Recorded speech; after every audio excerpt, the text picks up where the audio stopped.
अस्सलामुअलैकुम वरहमतुल्लाहि वबरकातुहू।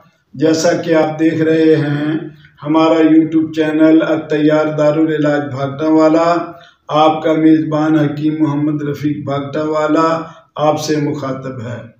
हज़रात गिरामी व सामीन व नादरीन हज़रात, आज का हमारा मौजू जो है वो जिगर का बढ़ जाना है।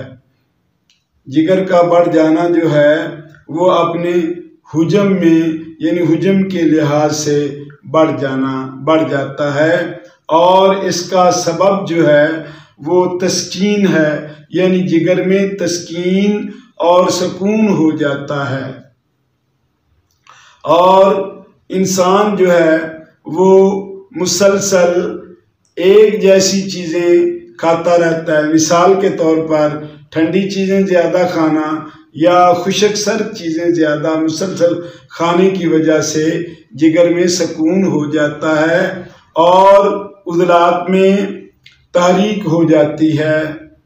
तो जब जिगर में तस्कीन हो जाती है तो फिर इस तरह जिगर के जो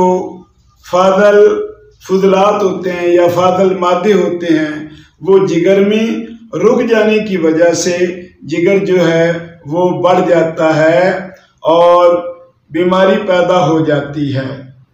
इसका इलाज जो सही है वो ये है कि जिगर के जो गुदूद हैं यानी गुदूद नाकला, उनके अफ़आल को तेज़ कर दिया जाए और जिगर के निज़ाम को दुरुस्त कर दिया जाए, यानी जिगर को तहरीक दे दी जाए। उसको हिरारत देने से, यानी ऐसी चीज़ें जो गर्म चीज़ें हैं जिनकी वजह से जिगर में पूरी हिरारत आ जाए, तो जिगर का जो है बढ़ना वो ख़त्म हो जाएगा, यानी जिगर अपनी असली हालत पे लौट आ जाएगा। तो इस सिलसिले में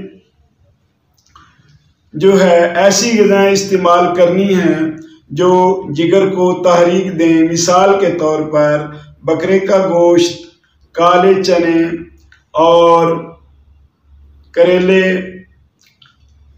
दाल मसूर, और इसके अलावा अंगूर और खजूर और ड्राई फ्रूट और गर्म चीज़ें जो हैं तमाम की तमाम वो मरीज़ के लिए बहुत ज़्यादा सूदमंद होती हैं।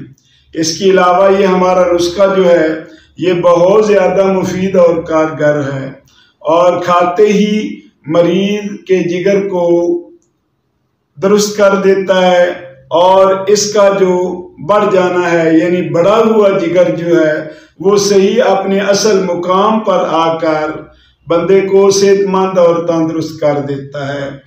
ये नुस्खा सिमात फरमाएं या अच्छी तरह सुन लें। राई सुहागा नुशादर रेमंद खताई रेमंद असारा, हर एक हम वज़न ले लें और बारीक पीस लें।